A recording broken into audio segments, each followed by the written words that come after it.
Cosmos, do you understand what you've just done? At that time, Lieutenant Virgil was in my direct line of fire.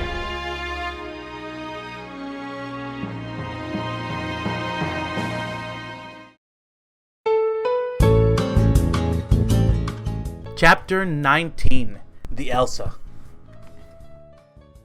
We're introduced to the Elsa and her crew. The Elsa being the ship, Tony, the pilot, Hammer, the navigator, and Captain Matthews, the captain.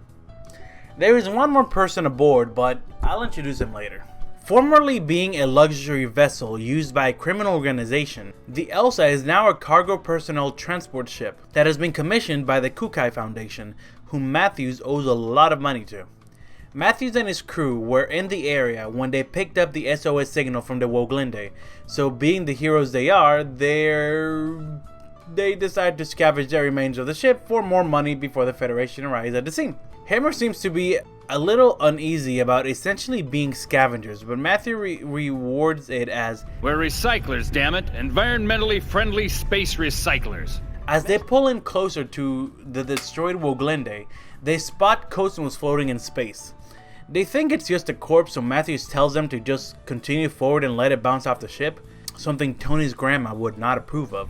My dead grandma told me to be respectful of the dead. Sorry, but I don't want any bad karma. You do it, Captain. You moron. What? Is that your grandfather out there?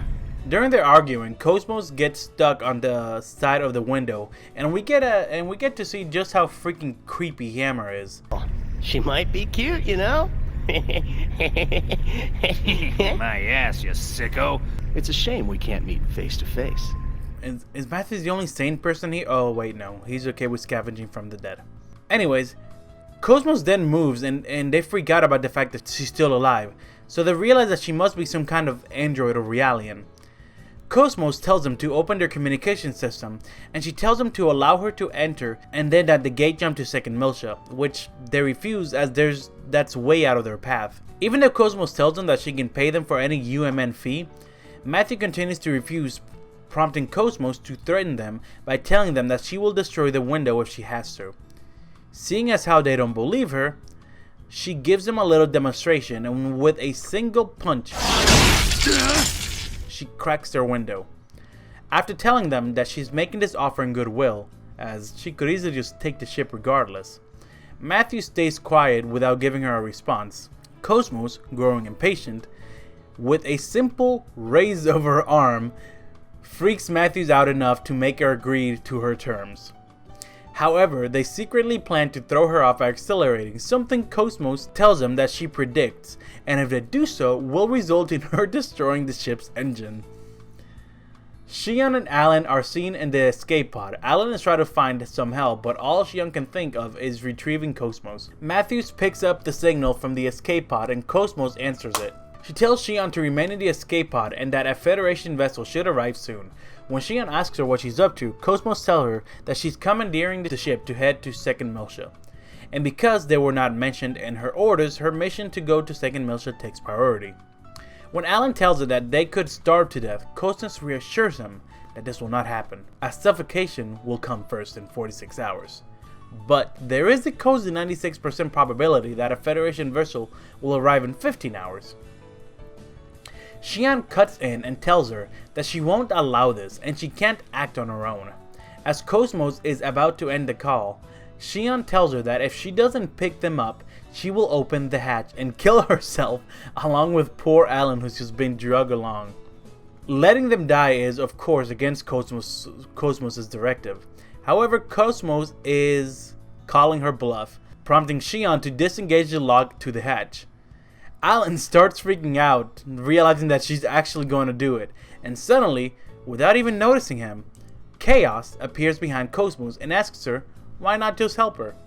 Yep, he's the fourth person on board, and I don't think he needs an introduction at this point. Oh, and I do mean appears behind her. Cosmos is visibly surprised by his voice, as she can normally detect people getting close to her. Why not help her? So as he walks towards the crew, Cosmos, who even with a blank stare looks a bit unnerved, starts analyzing him and rewinding her memory banks to the moment when he walked to the door. However, when she looks back at the very moment when he walked in through the door, all she can see is the door closed, then some kind of split-second glitch, and then chaos in front of the door. No transition in between with the door opening. Almost as if he just appeared there. Cosmos just assumes that it's a malfunction in her sensors. When Chaos asks Cosmos if she's okay with letting them in, Cosmos, still seeming confused, says nothing. So, with no objection from Cosmos, it's up to Matthews, who agrees to let them in. So Tony flies over to them and picks them up. Once inside, Xian, Alan, and Cherenkov introduce themselves to the Elsa crew and vice versa. Xian thanks Chaos for convincing Matthews to let them in, and then goes on to scold Cosmos for leaving them behind, telling her that maybe her OS is malfunctioning. Still unnerved by Chaos, Cosmos actually agrees that this may be the case. When Xian asks her what her orders were, Cosmos simply ignores her and asks Captain Matthews if she can use their facilities in order to replenish her energy. Matthew tells her it's fine as long as Vector covers the bill. Throughout this whole conversation, Xian keeps trying to get Cosmos' attention, but it's to no avail. What for? Cosmos? Due to the limit in order to replenish them. Hey! What is wrong with you? Answer me, Cosmos! Until finally, Xian, Yes? Cosmos addresses Xian and asks her for maintenance to her sensors, which she believes are malfunctioning. Then she walks over to the hangar where her sleeping pod is. When Matthews addresses Cosmos as nothing but weaponry, Chaos says, You think so, huh? She appears to be just like any other human to me. You see, Chaos, the manifested power of Anima, is fully aware that Cosmos holds Mary's consciousness. Mary, the manifested power of Animus, his old friend. Sister? Friend? I'm not really sure what to call them, but they were definitely friendly and he hasn't seen her in thousands of years. When Cherenkov then asks Matthews if they can stop by Stenir, a planet with a secret UTIC base in it, unbeknownst to them, Matthews tells him that he will do it free of charge as his charity to the Marine Corps. Suddenly, a Gnosis appears and faces right through and into the ship. The Gnosis grabs Andrew, and as he begins turning into salt, Chaos walks towards the Gnosis, telling a worried Xian that it'll be okay. As the Gnosis goes in to grab him, Chaos just freezes it in place by holding out his hand. And then, with a simple touch from Chaos, the Gnosis begins to dissipate. Keep in mind, this is a Gnosis, not affected by the Hilbert effect. It's still in its imaginary form. As Andrew falls to the floor, gasping for air, everyone is amazed by what Chaos just did. When Xian asks how he did it, Chaos gives the most ridiculous explanation. There are those who draw well, and those who run fast. Hammer's navigational skills are top-notch, and his knowledge of the net is vast. Tony's helmsmanship skills are unrivaled. No one even comes close. The captain?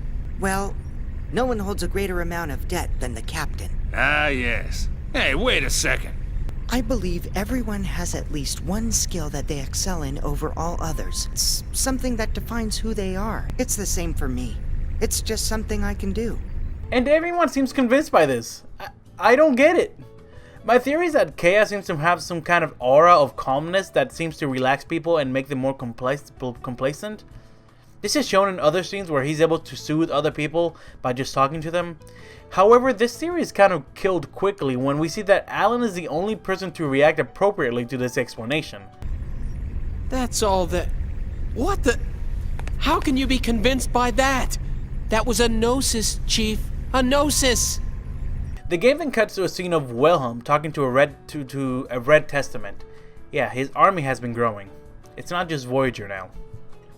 The Red Testament informs Wilhelm that Cosmos, Alan, and Xian have all come back together in a ship. The Red Testament also reveals that Cosmos protecting Xian, specifically, is a prime directive. This is because remember that Xian is the reincarnated maiden of Mary, and both her will and Mary's will inside of Cosmos must resonate and bond as part of Wilhelm's plan. Not to mention that the maiden of Mary is necessary to activate Zarathustra. This would be the closest way to get all the necessary factors that were present during the first time that Zarathustra was activated back in the ancient times with Yeshua, Mary, Jesus, and Mary's maiden. Gather the necessary factors and wait for the other one to awaken. Chapter 20, Ziggurat 8. We see a video of Ariadne disappearing, which Margulis is for some reason looking at. Here we're introduced to a new character, Pellegri. Pellegri is an Inquisitor of Ormus, making her a subordinate to Margulis, the Chief Inquisitor of Ormus. Not Utic, Ormus, so they're right up there in that secret society. She was actually present during the Miltian conflict, but she didn't really play any relevant role, so I didn't mention her. Also, apparently, her and Jin Uzuki had a bit of a thing before she left him to follow Margulis.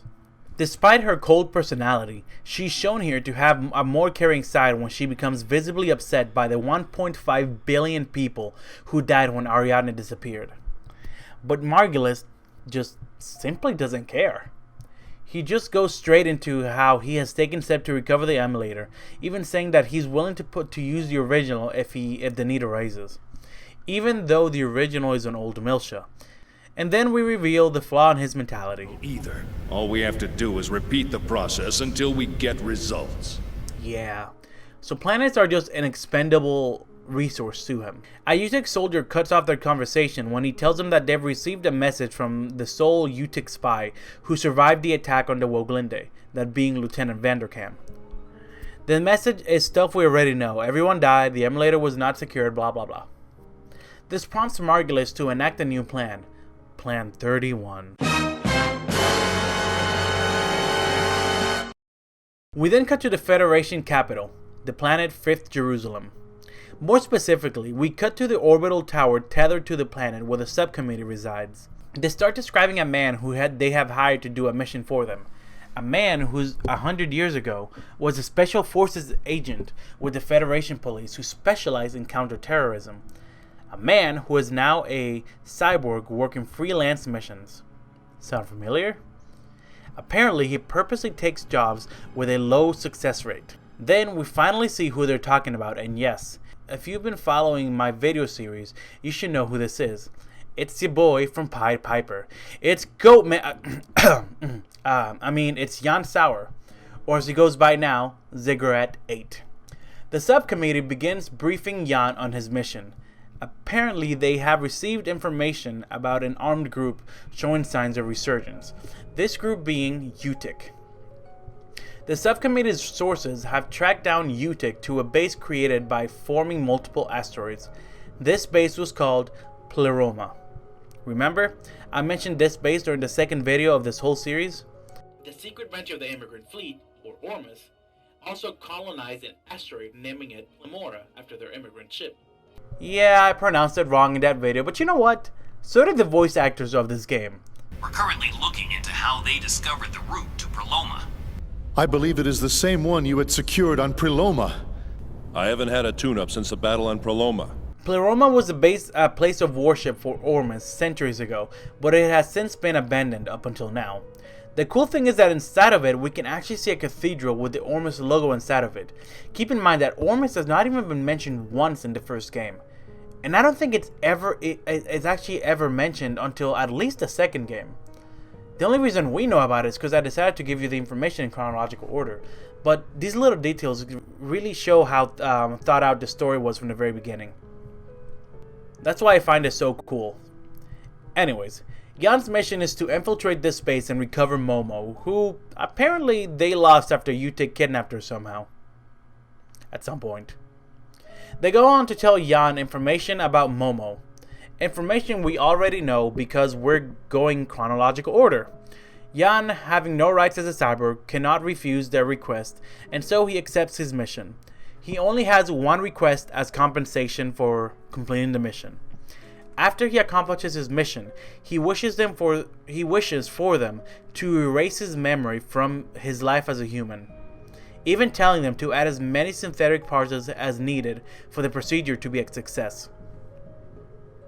Something they find very odd during a time when Realians and cyborgs are trying to become more human and gain human rights. But Jan just wants to forget the grief he feels when he remembers seeing his wife and son die in front of him and how little he could do about it. Honestly, at this point, Jan just wants to die, as he was resurrected against his will, but he's equipped with a safety mechanism preventing him from committing suicide. His hopes is that once he replaces his whole body with synthetic parts and loses his memory, he will finally be officially dead and can finally rest. Jan then leaves to assess the mission and figure out what resources he will need. Jan later returns for his final briefing with Julie Mizrahi. She just tells him about the information that we already know about, the information inside of Momo, the Y data. Jan asks her why his instructions are to take Momo to Second Miltia instead of bringing her to Julie, if she is registered as Julie's daughter. Julie tells him that it's because of an operation they're conducting in the area between Second Miltia and Mictum, but also it's so that she doesn't have to see her, as Julie has a hard time seeing a Realian meant to replace her dead daughter as her actual daughter.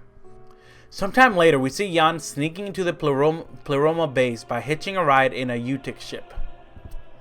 After setting up some stealth explosives for his exit, he enters the building where the holding cells and cathedral are located, and then his stealth suit just happens to randomly malfunction for no reason. Well, because now we can have actual gameplay.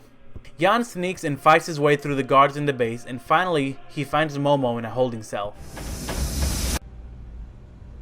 After going out of his way to find a master key, as forcing the cell door open would activate an alarm, he gets Momo out of the cell, and then an unconscious guard wakes up to set the alarm off anyways. As they begin to escape, Momo tells Ziggy her name. Let's go. Momo! Daddy calls me Momo. And then he called me Momo. All right. Let's go, Momo. While hiding in a room, Jan tells Momo his name, or well, his cyborg name, Ziggurat 8. Momo, however, doesn't like this name, as despite him being a cyborg, he's still a real human, but his name sounds more like a model number, so she decides to call him Ziggy instead, which is short for Ziggurat. And this is the name we will continue using from this moment on. This triggers a flashback for Ziggy, in which he gave his adopted son a Realian dog. I covered this scene in my Pied Piper video. Ziggy tells him that his name is Nexus 6, the kid doesn't like it because it sounds like a model number, and thus he calls him Nex, short for Nexus. Ironically enough, Momo asks him if he thinks that the name Ziggy sounds too much like a puppy's name, but Ziggy tells her that she can call him whatever she wants. As they get close to the base's exit, they're blocked by some eggs units. When Ziggy tells Momo that even he can't take on 3 eggs by himself, Momo reveals that she can emit some short-range Hilbert waves which can disable the egg sensors temporarily. So she does this and they take on the eggs. Then they make their way out of the base and into the dock where the ships are, but there they encounter Margulis. He attacks them with a fire attack, but Ziggy protects Momo with his own body and just shrugs off the attack. I wish he was really this OP in actual battle, to be honest. Ziggy and Momo engage in battle against Margulis, and after they defeat him, or not, as you can actually lose this battle and continue with the game, Ziggy sets off the explosives he set and escapes in a ship with Momo. Before escaping, he seems to send someone in the dock with them, but doesn't get a visual, so he just gets in the ship and escapes with Momo. Good thing Utic hires stormtroopers. Utic sends some ships to pursue them, and we see how even Margulis is impressed at how thorough Ziggy was in planning his escape. Then we see who it was that Ziggy was sensing before he escaped. From the shadows, we see a man walking forward. It's none other than Albedo. He's the one that they've been waiting for, as he can search Momo's subconscious for the Y data. But he's a little too late.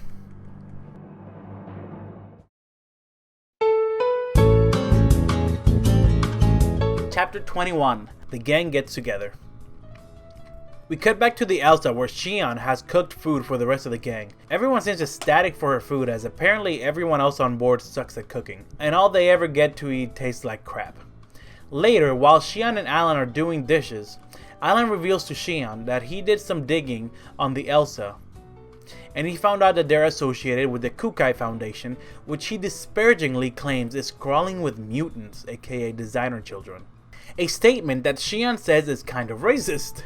Xian reassures him, saying that the Kukai Foundation is being run like any other foundation, and after being demilitarized, and that their leader has been praised for taking in victims of the Life Recycling Act. When she tries to remember his name, Chaos, who I guess was eavesdropping, walks in and says, "Gaidam Kukai." After washing all the dishes, Chaos asks about Cosmos, and Xian tells him that she's being tuned in the hangar. As Chaos goes to see Cosmos, Xion looks for Captain Cherenkov to give him some food as he didn't join them for dinner. Down in the hangar where Cosmos is, we see Chaos opening her pod and saying, "So we finally meet. Now, where does the real you exist?" Again, this is because he knows Mary's consciousness is somewhere inside Cosmos. After wishing her a good night, Cherenkov walks into the room and sees that Chaos might possess the ability to become invisible to people as well, as Cherenkov doesn't seem to notice him anywhere. Cherenkov walks over to Cosmos and Chaos walks away and out of the room. As he looks at Cosmos, Cherenkov remembers the events at Karaoke, which seems to have left him traumatized. Shaking, he grabs his gun and points it towards Cosmos, but he manages to stop himself. Then Xion walks in and asks him why he was just looking at her with a gun in his hand, but Andrew brushes it off as a bad habit from being a soldier. We then cut to Momo and Ziggy, who seem to have managed to lose their UTIC ships. When Momo begins to set course for 5th Jerusalem, Ziggy tells her that his orders were to escort her to 2nd Miltia, which saddened Momo as she thought she was going to get to see her mom, or who she calls mom, Julie. They enter UMN Gate, but while in hyperspace, they start being pursued by even more UTIC ships. While navigating the ship, Momo sends out a distress signal. Then she realizes that there is a civilian ship in hyperspace, the Elsa, and she attempts to contact them in order to warn them of the dangers behind them. Momo opens up a channel to the Elsa, and Ziggy warns the Elsa crew about the battle in hyperspace and that he recommends they get out ASAP. When Ziggy and Momo's ship passes the Elsa inadvertently gets in the line of fire of the UTIC ships. Unfortunately, they don't have much space to maneuver, as UMN columns are only so big, and hitting a UMN wall can destroy the ship. Although Matthews wanted nothing to do with this, as he already had enough trouble with Xion and the rest, he decided to join the fight after one of the UTIC ships hit the Elsa. Matthews issues the order to attack, and Tony excitedly jumps into battle, and with that, the 3 UTIC ships are easily disposed of. But more appear behind them. Momo uses the fire caused by the column walls when the ship touches them to incinerate the UTIC ships behind them, which is not important, but I thought it was kind of cool. Even Tony thought it was cool, so inspired by this maneuver, Tony does the exact same thing and manages to take out even more UTIC ships. Feel it, baby, I can feel it!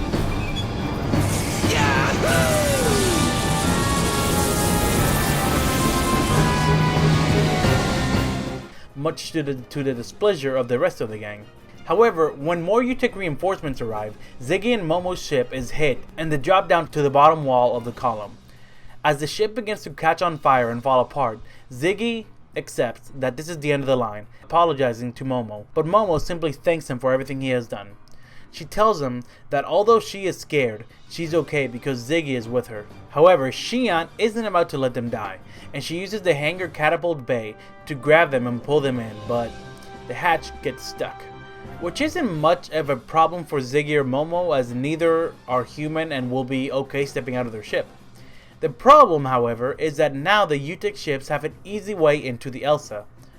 As the UTIC autotechs infiltrate the Elsa, Matthews is sent a message from them, telling him that if they surrender and let them take Momo and Ziggy, they will not be harmed. But noticing that they're autotechs and there are no human pilots, Matthews realizes that they're full of crap and they'll probably kill them anyways. So Matthews uses the column walls to get the mechs off the Elsa. Then Xion, Cosmos, and Chaos go to the hangar to meet up with Ziggy and Momo. After they do, they destroy the mothership, which is transferring the smaller mechs inside the ship. And with this, they end the assault on the Elsa. However, the damage done to the Elsa forces them to stop at a nearby dock colony to get the ship repaired. Before that, however, they all take some time to eat and relax. During this time, Xion gets to know Ziggy and Momo a little better, and twice Ziggy tries to stop Momo from giving too much information, but twice Xion sees through their attempt. Yes, I'm an observational Realian. It's okay, you don't have to worry. Transport? Then could you please take us to Second Milch? Could you please take us to the Second Miltian star system? Second Miltia? You too? Then Xion, at the request of Matthews, gives Momo and Ziggy a tour of the ship. Alright then, shall we go? Momo? Ziggy?